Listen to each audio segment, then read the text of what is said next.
In this video, I'm going to be showing you how to add text in your DaVinci Resolve.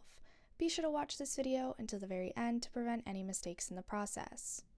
All you have to do is go to the area of your clip that you want to place text, go to Effects at the top here, click on Titles, and you're just going to find whichever title you would like. Now, if you just want text, you're just going to drag it to where you'd like it. And if you click on it, you will open up all of these settings. Now you can change what it says, title, and then you can also change the font. There's a bunch of fonts to choose from. You can change the color. Overall, there's just a bunch of different options for the text. And that's all there is to it. Be sure to leave a like, comment, and subscribe to the channel. Thanks for watching. See you in the next video.